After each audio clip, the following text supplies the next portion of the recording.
오늘 나눌 말씀 민수기입니다. 민수기 6장 22절부터 27절 말씀입니다. 민수기 6장 22절에서 27절입니다. 민수기 6장 22절에서 27절입니다. 민수기 6장 22절에서 27절 말씀, 주님께 한 말씀 우리 한 절씩 교독하겠습니다. 여호와께서 모세에게 일러 가라사대 아론과 그 아들들에게 고하여 이르기를 너희는 이스라엘 자손을 위하여 이렇게 축복하여 이르되 여호와는 내게 복을 주시고 너를 지키시기를 원하며 여호와는 그 얼굴로 내게 비추사 은혜 베푸시기를 원하며 여호와는 그 얼굴을 내게로 향하여 드사 평강 주시기를 원하노라 할지니라 하라. 다 쳤습니다. 그들은 이같이 내 이름으로 이스라엘 자손에게 축복할지니 내가 그들에게 복을 주리라. 아멘.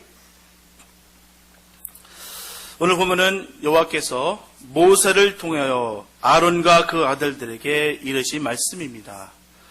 그들이 여호와 이름으로 축복할 때 하나님께서 준비하신 그 복을 하나님의 백성들에게 내리시겠다라는 내용입니다. 이 본문은 바로 구약시대 예배시에 사용한 축도라고 할 수가 있습니다. 오늘 본문 말씀 속에서 하나님은 우리를 축복하시는 분이라는 것을 분명히 말씀하고 있어요. 하나님은 택한 백성들을 철저하게 축복하시기를 원하시는 하나님 되십니다. 오늘 본문에서 하나님은 아론과 그의 아들들에게 고하여 이르라고 했어요. 그 말씀은 축복을 선언할 권한은 오직 아론과 그 아들들, 바로 제사장들에게만 있다는 말이에요. 그래서 축도는 오직 이스라엘의 제사장인 아론과 그 아들들만이 할 수 있다는 것입니다. 문제는 그렇다고 해서 그 복을 빌어주는 권세가 제사장 스스로의 힘과 능력이 있는 것이 결코 아닙니다. 오직 그 권위는 하나님께만 있는 것이에요.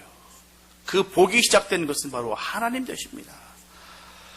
그래서 제사장들은 축복을 선포할 때마다 여호와께서라는 말을 먼저 한 후에 각종 축도를 해야 하는 것이에요. 내 이름으로 하는 것이 아닙니다. 내 이름을 권한으로, 제사장의 권한으로 축복을 주는 것이 아니라 하나님의 이름으로 주는 것이에요. 하나님의 능력이 있는 것입니다.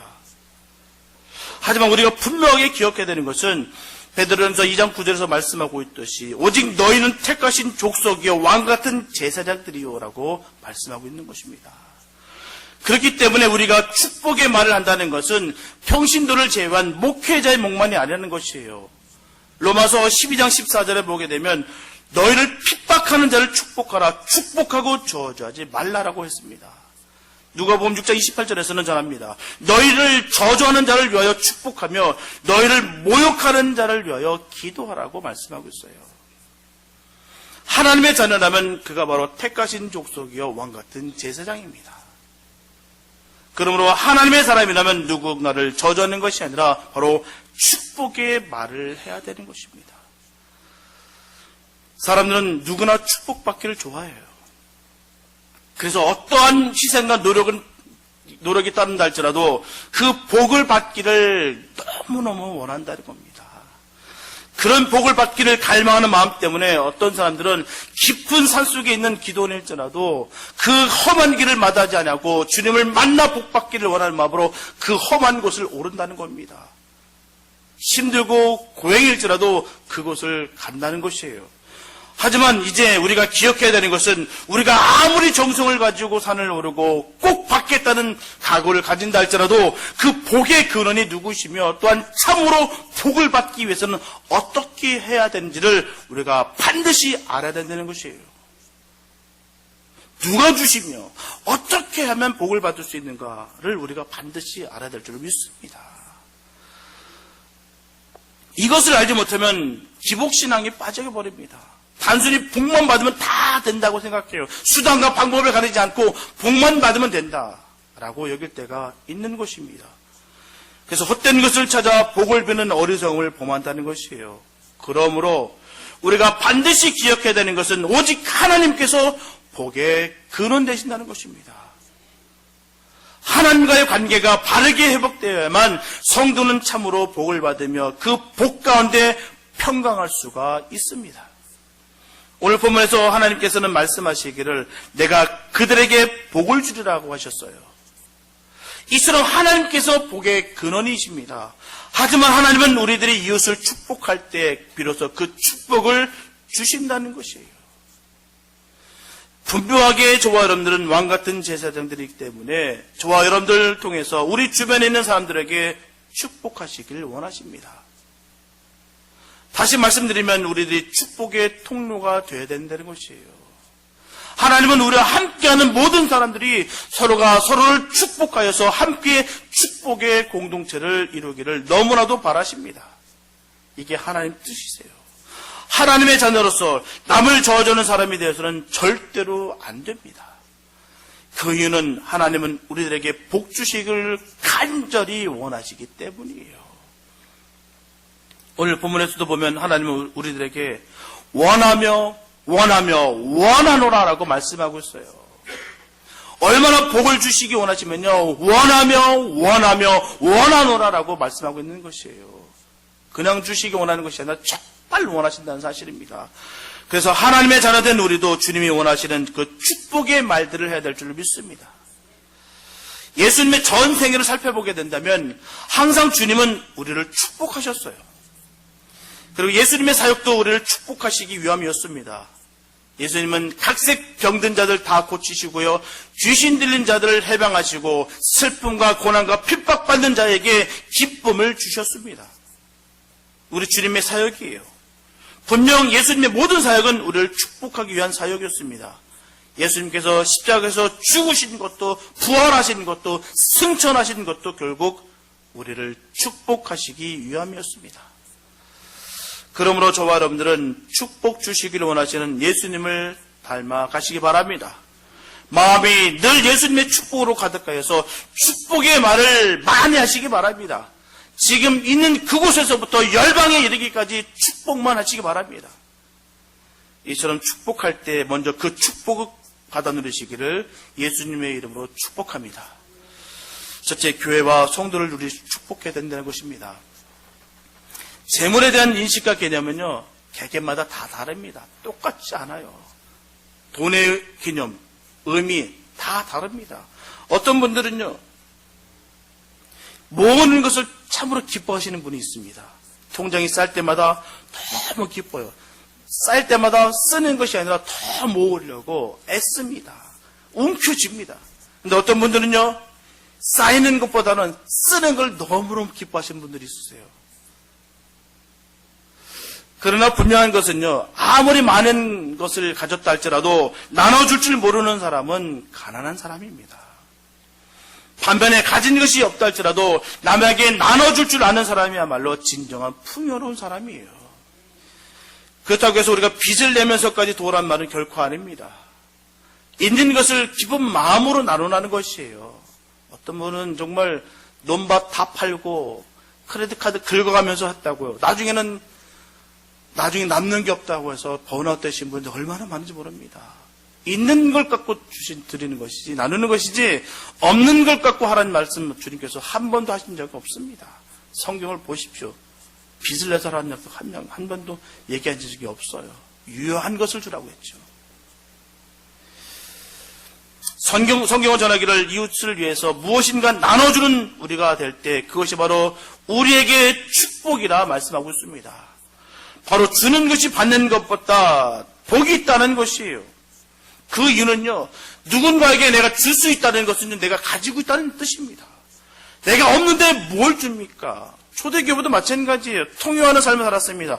통용할 때 뭔가 있는 사람이 통용한 거지, 뭔가 아무것도 없는 사람이 뭘 통용하고 뭘 나눠줍니까? 받게만 받는 것이죠. 그렇기 때문에 우리가 나눌 수 있다는 것 자체가 복입니다.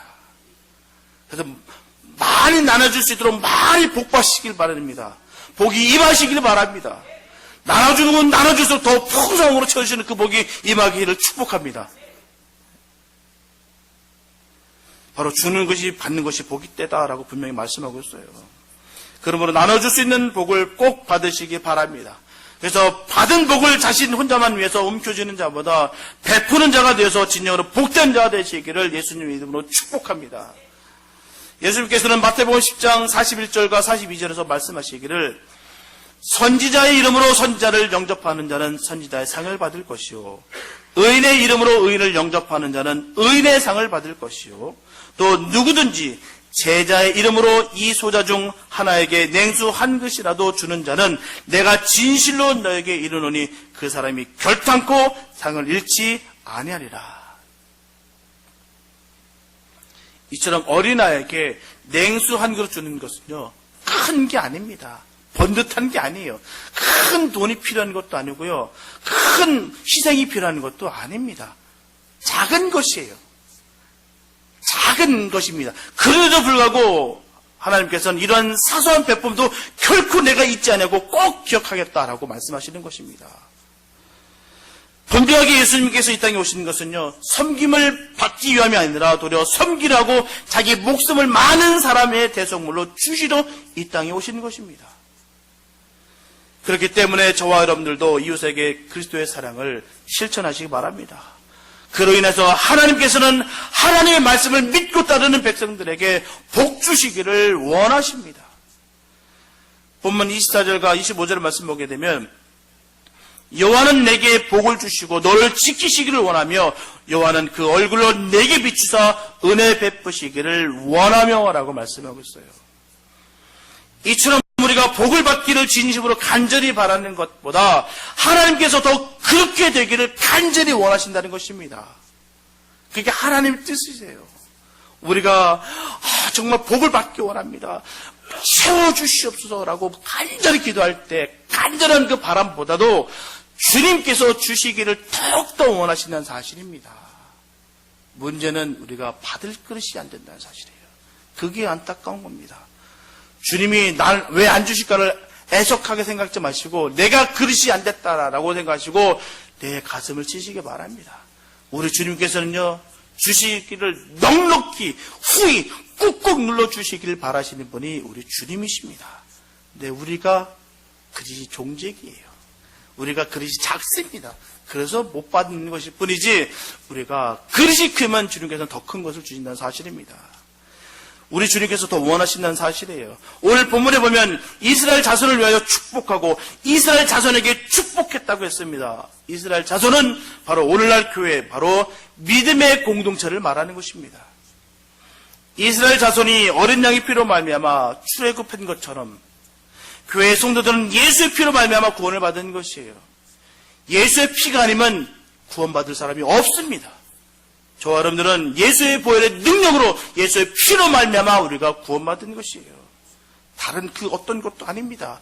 출애굽했던 그 이스라엘 백성들이 그 문설주의 그 어린 양의 피의 능력으로 말미암아 유월된 것처럼 정말 모든 장자가 다 죽을 수밖에 없던 그 현장 속에서 그 피의 능력으로 말미암아 유월했습니다. 죽음에서 생명으로 옮겨졌다는 사실이에요. 우리도 마찬가지입니다. 영원히 멸망받고 영원히 죽을 수밖에 없는 우리가 예수의 보혈의 피의 능력으로 말미암아 우리가 영생을 얻었다는 사실입니다. 이 감격과 그 은혜가 늘 있으시기 바랍니다. 에베소서 1장 23절에 보게 되면 교회는 예수 그리스도의 몸이라고 말씀하셨고요. 사도행전 20장 28절에서 교회는 하나님의 피값으로 사셨다고 분명히 말씀하고 있습니다. 주님의 피의 권세로 구원받은 사람들이 모인 우리는 교회가 되었습니다. 우리가 교회예요. 우리가 성전입니다. 그러므로 교회에서 성도끼리 축복해야 될 줄을 믿습니다. 왜냐하면 주님 안에서 하나이기 때문이에요. 가족이기 때문입니다. 잘나거나 못났거나 내 가족이에요. 내 가족 욕하는 건 내 얼굴에 먹칠하는 겁니다. 안 그렇습니까? 그리고 반면에 세상에 아무리 부족할지라도 내 새끼가 최고입니다. 그게 가족입니다. 서로가 서로를 축복하고 나누는 것이지 밉다고 해서 잘라버릴 수 있는 것이 아니에요. 내 손이 아무리 둔탁하고 일을 못한 손일지라도 이게 잘라버립니까? 만약에 내 손이 치거나 다치면은 다른 손이 더 돌봐줍니다. 크림도 발라주고 더 다른 것을 케어줍니다. 다른 손이 말입니다. 그게 바로 주님께서 원하시는 삶이에요. 서로 그렇게 하나가 되는 얘기입니다. 시편 118편 26절에 보게 되면 여호와의 이름으로 오는 자가 복이 있으며 우리가 여호와의 집에서 너희를 축복하였다라고 말씀하고 있습니다. 그래서 저와 여러분들은 믿음의 가족들을 마음껏 축복해야 될 줄 믿습니다. 분명한 것은 서로가 서로를 귀하게 여기며 축복할 때 하나님의 복이 반드시 교회에 임하는 것입니다. 우리 교회가 그런 교회 되기를 소원합니다. 두 번째, 사랑으로 저주를 끊어야 되는 것이에요. 사람은 어떤 말을 사용하는가에 따라서 그 사람의 인격과 품격과 품위를 그대로 알 수 있습니다. 그리고 그 사람이 무엇을 믿고 있는지가 바로 알 수가 있는 것이에요. 뿐만 아니라 말 한마디가 그 사람의 운명을 바꿔놓기도 합니다. 그래서 말이라는 것은 단순히 여러 단어가 결합된 것이 아닙니다. 그 속에 말하는 사람의 사상과 인격이 그대로 담겨져 있습니다. 그러므로 바르고 선한 말은 우리에게 평화와 기쁨을 가져다 주지만 거짓과 왜곡된 말은 파괴와 저주의 원인이 되기도 합니다. 이만큼 말은 무서워요. 그렇기 때문에 선한 말로 축복해 주는 것이 바로 성도의 생활 태도입니다. 베드로전서 3장 9절에 보게 되면 악을 악으로 욕을 욕으로 갚지 말고 도리어 복을 빌라 이를 위하여 너희가 부르심을 입었으니 이는 복을 유업으로 받게 하려 하심이라. 어떤 사람은 입을 열기만 하면 불만을 쏟아놓습니다. 이처럼 그 입에서 불평과 불만을 통해서 주변을 어렵게 만들고 힘들게 하는 분들은 영적으로 병들었기 때문이에요. 다른 게 없습니다. 영적으로 병들었기 때문에 그런 것이에요. 늘 불평하고 늘 어둡고 늘 드라이하고 건조하고 왠지 아십니까? 내 안에 생수의 강이 끊어졌기 때문이에요. 내 안에 생수의 강이 배에서 터져 나오면요 그럴 리가 없습니다. 잘 점검하시기 바랍니다. 내가 왜 자꾸 내 입에서 불평이 나올까? 내 왜 불만이 나올까? 내 왜 자꾸 악한 말이 나올까? 잘 점검하시기 바랍니다. 내 생수의 강이 끊겼구나. 내 안에 영생의 그 기쁨이 끊어졌구나. 정말 내 안에 영생이 꽉 차 있구나. 내 안에 그 영적인 흐름이, 내 기쁨이 흘러 넘친다면 어떤 상황 속에 있다 할지라도 우리는 감사가 끊어지지 않습니다. 저번 시간에 말씀드렸다시피 감사는요 상황과 형편이 말하는 것이 아닙니다. 구원의 관계예요. 구원의 감격이 떨어졌기에 우리가 감사가 떨어지는 겁니다. 감사는 환경이 아무리 편하고 좋다 할지라도 감사가 나오는 것이 아니에요. 그런 분들을 보시면 우리가 마음 아파하며 기도해야 될 줄 믿습니다. 분명한 것은 좋은 나무는 좋은 열매를 맺습니다. 바로 선한 사람은 선한 말을 하게 되어 있습니다. 영적으로 병이 들었기 때문에 그 안에 있는 악함이 나오는 것이에요. 야고보서 3장 2절에 보면 야고보 사도는 전합니다. 말에 실수가 없는 자면 곧 온전한 사람이라. 말에 실수가 없는 사람. 내 안에 있는 것이 그대로 드러나게 되어 있습니다. 속일 수가 없어요. 내 안에 있는 것이 그대로 나오게 됐습니다. 내 안에 악한 것이 꽉 차 있으면 내 입에 악한 것이 튀어나오게 되어 있습니다. 내 안에 성령으로 꽉 차 있으면 성령의 역사가 드러납니다. 내가 아무리 속인다 해도 속여지지가 않아요. 그대로 드러나게 되어 있습니다. 늘 말씀드리지 않습니까? 세상에 말 실수는 없습니다. 내가 평소에 말했던 것이 튀어나오게 돼 있어요. 그래서 성경은 말하지 않습니까? 말에 실수가 없는 자면 곧 온전한 사람이다라고 얘기했습니다. 말에 실수가 없는다. 왜냐? 내 마음속에, 내 상황 속에, 그 삶 속에 계속 선한 것을 채웠기 때문에 말에 실수가 있을 수가 없다는 거예요. 외모로는 점잖아 보이지만 그가 쓰는 말이 너무나 저속하고 파괴적이고 부정적이기 때문에 그의 말대로 주변을 어렵게 하는 경우를 우리는 너무나 많이 봅니다. 그래서 성도라면 축복의 말을 하는 향기로운 삶을 살아야 될 줄 믿습니다. 매일 불평하는 사람 어디다 쓰겠습니까? 하나님께서요. 무슨 사역을 맡길 때마다 맨날 불평하고 엉덩이가 들썩들썩하는 사람에게 어떻게 하나님께서 그 사역을 맡기시겠습니까? 부정적인 말만 하는 사람, 모든 사람을요, 모든 환경을 부정적으로 만들어버립니다. 가장 불행한 사람이에요. 그런 분과 함께 있으면요, 같이 막 불안해집니다. 같이 힘들어지고요, 같이 그 상황에 엮여버립니다. 내 말의 고백 속에서 늘 기쁨과 은혜가 넘치기 바랍니다. 그리고 그런 분들과 함께 기도하시고 함께 하시기 바랍니다. 영적인 흐름이 함께하는 분들과 그런 분들이 복을 받게 되어 있어요. 제가 계속해서 눈에 말씀드리는 부분이 그겁니다. 영적인 분들과 함께 하시기 바랍니다. 그곳에 하나님의 복이 있습니다. 아무리 포장되고 아무리 번듯해 보이는 것 같으나 그 안에 성령의 역사 없고 그 안에 하나님의 기적이 없다면 그곳에는 하나님이 계신 곳이 아닙니다. 하나님과 함께하는 사람들과 함께 하시며 기도하시고 나누시고 함께 승리하시며 복받기 바랍니다. 에베소서 4장 29절을 보게 되면 무릇 더러운 말은 너의 입 밖에 내지 말라고 했어요. 그리고 에베소서 5장 3절에 보게 되면 음행과 온갖 더러운 것과 탐욕은 너희 중에서 그 이름이라도 부르지 말라. 이는 성도의 마땅한 바니라. 이처럼 성도는요, 더러운 말은 입에도 담지 말고 그 이름이라도 부르지 말라라고 분명히 말씀하고 있는 것이에요. 분명하게 더러운 말은 마귀가 옮기기 때문입니다. 그래서 이 더러운 말은 개인뿐만 아니라 가정이나 주님의 몸된 교회가 병들게 되고 어려움을 겪게 됩니다. 늘 점검하시기 바랍니다. 내 입술이 정말 어떤 말을 하고 있는지, 정말 더러운 말을 하고 있는지, 정말 선한 말을 하고 있는지, 남을 살리는 말을 하고 있는지, 남을 죽이고 있는 말을 하고 있는지 늘 점검하시기 바랍니다. 성도의 마땅한 바라고 분명히 말하고 있어요.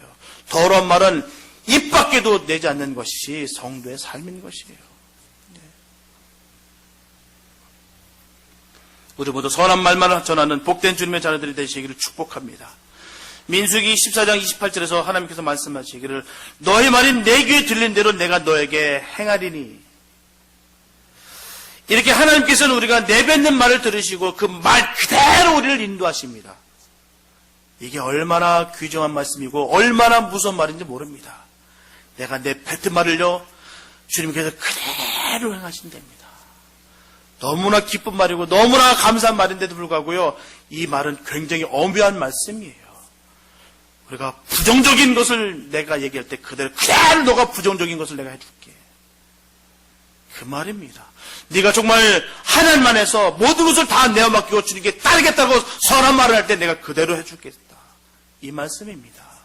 얼마나 귀한 말씀인지 모르겠습니다. 그러나 굉장히 무서운 말이에요. 이렇게 하나님께서 우리가 내뱉은 말을 들으시고 그 말 그대로 우리를 인도하십니다. 그 말씀 반드시 믿으시기 바랍니다. 하나님께서는요, 살아계신 하나님이세요. 우리는 가끔씩 잊을 때가 있어요. 하나님이 살아계신 하나님인지 모르고 그냥 관념적으로, 그냥 추상적으로, 그냥 성경이 나오는 그런 하나님으로 여길 때가 얼마나 많은지 모릅니다. 하나님은요, 살아계십니다. 믿으시면 아멘. 정말 살아계십니다. 하나님은 그대로 역사하세요. 그대로 이루십니다. 그렇기 때문에 우리는 그 살아계신 그 하나님을 믿고 따라갈 줄 믿습니다. 본문 27절에 보게 되면 그들은 이같이 내 이름으로 이스라엘 자손에게 축복할지니 내가 그들에게 복을 주리라. 너무나 감사합니다. 이 복 받으시기 바랍니다. 복을 받으신 우리가 됐으면 참 좋겠습니다. 하나님께서는 제사장 된 아론과 그 아들들에게 이스라엘 자손을 축복하라고 명령하셨어요. 분명히 그들은 목이 굳은 백성으로서 불순종하고 범죄한 악한 백성들이었습니다. 그래서 축복보다는 징계를 받아야 마땅한 그런 백성들이었어요. 하지만 하나님은 그래도 제사장들에게 백성들을 축복하라고 명령하시는 것이에요. 분명히 딱 때렸으면 참 좋겠는데 그들에게 축복을 하라 말씀하시고 있는 것입니다. 이런 마음이 바로 하나님의 마음이에요. 우리에게 징계하시고 꺾으시고 버리시길 원하시는 분이 아니라 어떻게든 이 자식, 목이 굳은 이 백성들 목이 꺾어졌으면 좋겠고 꺾어서 숙여서 기도하는 그런 백성 되기를 원하시는 것이 바로 하나님의 마음이 있습니다. 그런 그들에게 복을 넘치게 주시길 원하시는 분이 우리 하나님 됐습니다. 영원히 벌하시고 멸망 가운데 있어야 마땅한 저 여러분들을 독생자 아들을 주시기까지 사랑하신 분이 우리 하나님이세요. 말도 안 되는 정말 이 터무니없는 그 사랑을 우리가 받았습니다. 기가 막힌 정말 지독한 사랑이에요. 어떻게 그 하나밖에 없는 그 독생자 아들을 우리가 무엇이길래 주십니까? 이 사랑을 받았다는 사실입니다. 이 사랑을 받았기에 우리가 이 자리에 있는 것이에요. 얼마나 감사한지 모릅니다. 가끔씩 정말 그 생각하면 너무 감사해요. 저번에 우리가 말씀드렸죠. 새벽에 말씀드렸나? 우리 아내가 밥 먹는데 그냥 감사하라고 눈물이 팽 돌더라고요. 그냥 감사가 나와요. 몰라요. 그날따라 윤호 반찬이 좋았는지는 모르겠는데 똑같았습니다. 그런데도 불구하고 너무 좋더라고요. 그냥 좋아요. 예, 감사가 나더라고요. 왜요? 나 같은 죄인 살리시는 게 너무 감사하더라고요. 내가 주님 안 만났으면 내가 어떻게 됐을까 생각하니까 너무 감사가 되더라고요. 예. 우리는 그 사랑을 받았습니다. 요한복음 6장 27절에 보게 되면 그러나 너희 듣는 자에게 내가 이르노니 너희 원수를 사랑하며 너희를 미워하는 자를 선대하며 라고 분명히 기록되어 있습니다. 저와 여러분들은 예수님의 피값으로 사셨기 때문에 그 예수님의 그 DNA가 흐르고 있습니다. 예수님의 보혈의 피가 흐르고 있어요. 그러므로 예수님께서 사랑하셨던 것처럼 우리도 마땅히 사랑해야 될 줄로 믿습니다. 그가 비록 원수일지라도 말입니다. 요한복음 13장 34절에서 예수님께서는 분명히 말씀하시기를 새 계명을 너에게 주노니 서로 사랑하라. 내가 너희를 사랑한 것 같이 너희도 서로 사랑하라. 우리 주님께서는요, 우리에게 한 번도 본인이 하지 않으시고 명령하신 적이 없으십니다. 내가 한 것 같이 너희도 이렇게 해라. 내가 너를 희생한 것 같이 너희도 희생하라. 내가 너희를 섬겨준 것처럼 너희도 서로 사랑하라고 섬겨줘라. 이게 하나님의 뜻이고 주님의 뜻입니다. 그게 사랑이에요. 우리가 정말 성도라면, 내가 하나님의 자녀라면 이 사랑이 우리에게 있어야 돼요. 하나님 날 사랑하셨구나. 나 같은 죄인을 살리셨구나. 늘 말씀드립니다. 나 같은 죄인을 살리시는 것을 내가 믿는 것이지 나 같으니까 날 부르셨구나라고 여기시는 것 자체가 불신과 그게 바로 교만입니다. 나 같으니까 부르신 것이 아니라 나 같은 죄인도 부르셨다는 사실입니다. 그게 너무나도 감사해요. 그게 눈물이 팽 돌 정도로 감사가 여러분들도 있었으면 좋겠습니다. 분명히 저와 여러분들은 축복의 말로 다른 사람들을 축복할 수 있고요. 아니면 저주의 말로 다른 사람을 저주할 수도 있습니다. 하지만 저와 여러분들은 반드시 서로 사랑함으로 말미암아 항상 축복의 말을 하시기 바랍니다. 저주는요, 원수에게 하는 것이에요. 원수에게. 원수가 뭡니까? 나한테 상처 준 사람이요? 나한테 뒤통수 친 사람이요? 나에게 아픔을 준 사람이요? 아닙니다. 원수는요, 사단이에요. 우리가 사단을 저주하는 것이지 영혼을 저주하는 것이 아닙니다. 너 잘되는 꼴을 봐라. 내가 반드시 내가 너를 너 잘되는 꼴 내가 절대로 못 볼 거야. 내가 보자. 내 두 눈에 흙이 들 때까지 내가 보아. 내가 똑똑히 볼 거야. 이거는요, 세상 사람들이 하는 말입니다. 예수가 전혀 없는 사람 말이에요. 예수가 있는 사람들은요, 저 영혼 불쌍합니다. 하나님, 저 영혼 꼭 깨닫게 해주세요. 꼭 만나주세요. 아직도 주님을 못 만났네요. 주님 꼭 좀 만나주세요. 그렇게 가슴을 찢으면서 울고 불고 하는 것이 바로 성도, 바로 하나님의 자녀된 삶의 모습일 줄 믿습니다. 그런 사람들에게 복을 주시겠다는 거예요. 그런 사람들에게 주님께서 넘치는 사랑을 주시겠다는 사실입니다. 원수는 사단입니다. 원수는 마음껏 저주하시기 바랍니다. 사단을 마음껏 저주하시기 바랍니다. 그러나 사단 외에 모든 사람들을 축복하시기 바랍니다. 분명히 축복에 말하는 사람의 인생을 바꿔놓을 수 있는 그 엄청난 힘이 있어요. 이 말의 권세가 얼마나 무서운지 모릅니다. 성도는 반드시 저주 대신에 축복하라는 것이에요. 그들을 축복하면 축복할수록 그들에게 베푼 축복이 우리에게 그대로 들어오게 된다는 사실입니다. 하나님께서는 우리가 선포한 축복의 말씀을 들으시고 그에 따라서 반드시 역사하신 줄로 믿습니다. 세 번째, 평강의 복을 받아들입니다. 본문 26절에 보게 되면 여호와는 그 얼굴을 내게로 향하여 드사 평강 주시기를 원하노라 할지니라.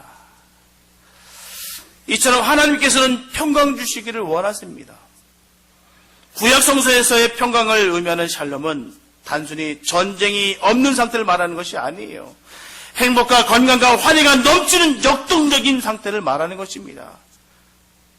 다시 말씀드린다면 전쟁 후에 잔잔한 휴전 상태가 아니라 전쟁 포로들이 석방돼서 기쁨이 넘쳐 환희의 성과를 부리며 뛰쳐나오는 상태를 말하는 것이에요. 이게 바로 샬롬입니다. 이게 바로 평강입니다. 하나님께서는 하나님의 사람들이 아무 고통 없이 살아가도록 하지 않습니다. 성장하며 나아가기 원하세요. 어떤 분들은 내가 예수 한번 제대로 믿어보려는데 왜 이렇게 하나님께서 나 안 도와주지 모르겠다고. 뭔가 하는 노릇이 하나도 안 되고 말이야. 그렇게 원망하신 분들 계세요. 그러나 그 고통과 고난을 통해서 우리를 성장케 원하시는 것이 하나님 뜻입니다. 우리를 미워서 그러는 것이 아니에요. 내 자녀들 잘 되게 원해서 사랑에 매도되는 것이고 부지런함도 주는 것이고 그런 것이지. 얘들 하는데 그대로 나와보십시오. 어떻게 하는지. 내가 한번 하루 종일 그대로 한번 나와봤어요. 하루 종일 게임하더라고요. 우리들의 삶이 그렇습니다. 가만히 냅두면요 그렇게 돼 있어요. 편한 거, 그 다음에 내가 나타낼 만한 것들, 그걸 좋아하게 돼 있습니다. 하나님은 우리를 그렇게 버려두지 않습니다.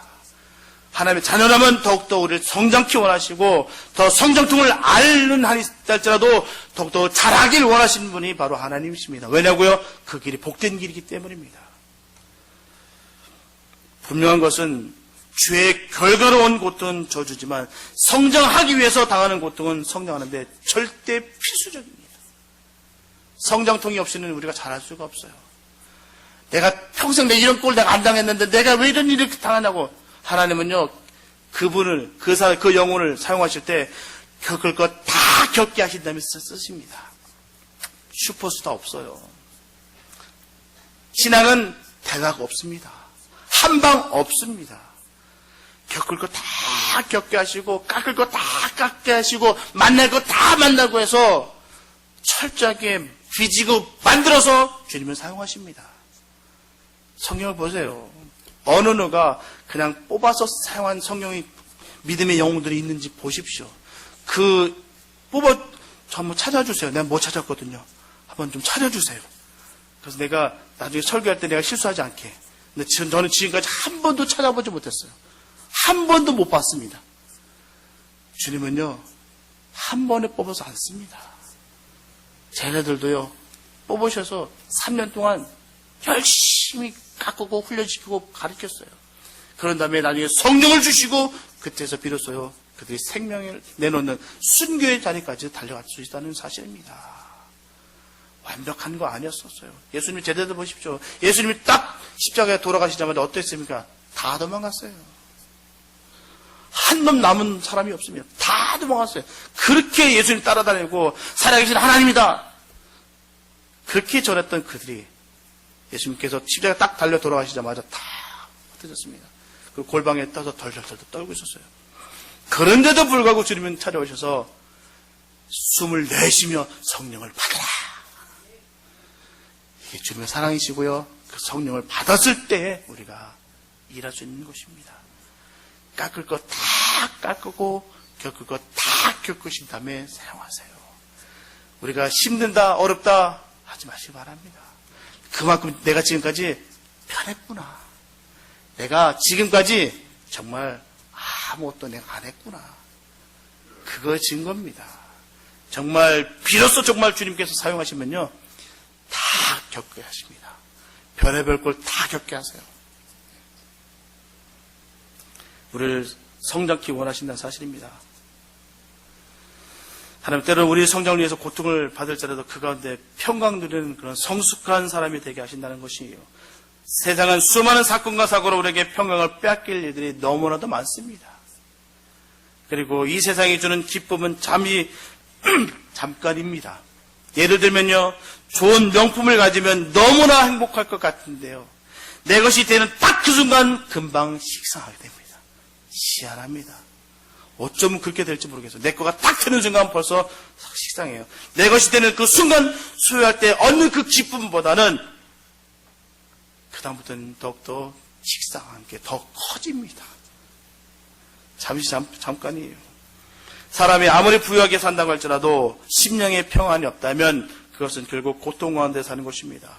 전도서 6장 2절을 보게 되면 어떤 사람은 그 심령의 모든 소원에 부족함이 없어 재물과 부유와 좋은 길을 하나님께 받았으나 능히 누리게 하심을 얻지 못하였으므로 다른 사람이 누리나니 이것도 헛되어 악한 병이로다. 명확하게 뽑아주셨어요. 주님께서. 우리 주님께서 하나님께서는 정말 우리에게 명확한 말씀을 주십니다. 항상. 아무리 부여 재물과 좋은 길을 얻었다 할지라도 그것을 누릴 만한 평강이 없다면 그것은 악한 병이라는 것입니다. 그리고 전도서 6장 6절에 보게 되면 저가 비록 1000년의 갑주를 산다 할지라도 낙을 누리지 못하면 마침내 다 한 곳으로 돌아가는 것뿐이 아니냐. 이렇게 2000년을 산다 할지라도 심령의 낙과 평강을 누리지 못한다면 결국 그의 가는 길은 사망의 길이라는 것이에요. 아무리 부와 병을 가졌다지만 평강이 없으면 자기 자신을 저주하며 목숨을 버립니다. 그런 사람들 얼마나 많아요. 부와 병을 다 가졌다는데 왜 죽습니까? 왜 공허해서 왜 쓰러집니까? 그러면 우리가 항상 평강을 유지하고 사는 것이 얼마나 중요한지 모릅니다. 그것이 바로 축복이에요. 그렇기 때문에 주님께서는 그토록 성도에게 평강의 축복받기를 원하신다는 것입니다. 이 세상에 어떤 일이 일어나도 항상 마음의 평강을 누리며 살아갈 수 있는 것은 주님께서 주시는 그 평강이 아니면 결코 안 됩니다. 주님이 주신 그 평강으로 말미암아 우리가 평강을 누릴 수 있는 것이에요. 주님이 주시는 평강의 복을 꼭 받으시기 바랍니다. 로마서 14장 17절에 보게 되면 하나님의 나라는 먹는 것과 마시는 것이 아니요 오직 성령 안에 있는 의와 평강과 희락이라.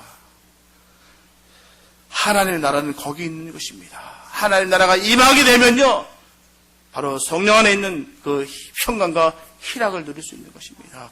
이처럼 저와 여러분들이 성령 안에서 하나님의 말씀대로 살고 하나님의 뜻대로 살고 성령 안에서 마음의 평강과 희락이 넘칠 때 그 마음의 천국이 이루어집니다. 마음의 천국이 이루어지는 사람은 가장 행복한 사람이에요. 이토록 성령 안에서 마음의 천국을 이루고 사는 사람은 항상 기쁩니다. 항상 감사가 넘쳐납니다. 주 안에서 항상 기뻐하는 사람은 믿음이 건강한 사람이 복을 받는 것이에요. 평강의 복은 참으로 귀한 것입니다. 이 복은 우리가 반드시 받아야 될 줄 믿습니다. 반드시 받아야 돼요. 하나님은 우리에게 축복 주시되 보호의 축복과 은혜의 축복과 평강의 복을 내려주십니다. 여호와께서 얼굴빛을 비춰주셔서 저와 여러분들에게 은혜 주시고 여호와께서 얼굴을 향하여 주셔서 평강 주시기를 간절히 예수님의 이름으로 축복합니다. 사랑하는 성도 여러분, 하나님은 모세에게 이르시기를 제사장들이 하나님의 백성들을 축복하라고 하셨어요. 그러나 지금은 모든 사람들이 다 제사장입니다. 우리 주변의 사람들은요 바로 하나님의 백성들이에요. 성경에는 우리가 축복했을 때 그것을 거절하면 그 축복은 그대로 그 복을 우리에게 임한다 하였습니다. 그렇기 때문에 우리가 축복 많이 한다 할지라도 손해보는 것이 아니에요. 결국 손해보는 장사가 아닙니다. 마음껏 축복하시기 바랍니다. 그분이 축복받지 못한다면 그 복이 다 내게 온다는 것이에요. 도리어 축복으로 인해서 우리의 삶이 더욱더 풍성해진다는 것입니다. 분명히 말에 씨가 있어요. 심는 대로 그대로 걷는다면 분명히 성경 말하고 있습니다. 그렇기 때문에 좋은 씨를 뿌리면 좋은 열매가 맺게 되어 있습니다. 좋은 씨를 뿌리시기 바랍니다. 우리가 아무리 핍박을 당한다 할지라도 욕하고 저주하고 박해하는 사람들까지도 우리는 저주하지 아니하고 오히려 축복을 빚는 그런 성도가 되시기 바랍니다. 그런 사람들에게 우리 주님은 복을 주신다는 것이에요. 복 주고 또 복을 주신다고 했습니다. 우리가 복 받는 원리를 바로 알아야 되는 거예요. 내가 어떻게 하면 복을 받을까? 내가 정말 그 험한 그 산에 오를 정도 그런 간절한 마음이 있다면은 그보다도 더 쉬운 방법. 내 주변에 있는 사람들 축복하시기 바랍니다. 그러면 그 축복이 옵니다. 그건 제가 한 말이 아니에요. 우리 주님이 하신 말씀입니다. 축복 빌어준 사람에게 축복하겠다.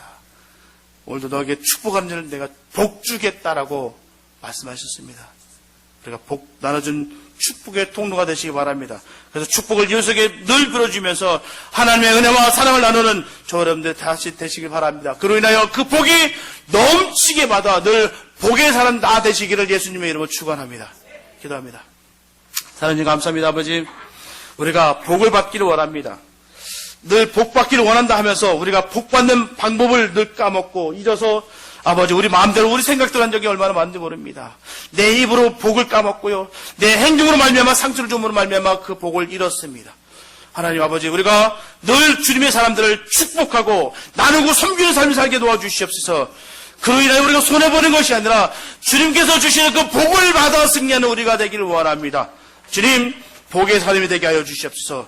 우리에게 지명을 불렀을 때 내가 복의 근원이 될지다 하는 그 축복이 우리 삶 속에 흘러넘치게 하여 주시옵소서. 끝까지 주님 영광 돌리며 그 복을 받아 누릴 수 있는 그런 삶이 되게 도와주시옵소서. 섬기고 나눌 때마다 더 풍성한 은혜로 채워주시고 그 복을 받는 복된 우리 모두가 되게 하여 주시옵소서. 주께서 늘 항상 함께 계시는 복된 삶 다 될 줄 믿사옵고 우리를 구원하신 예수님의 이름으로 기도했습니다.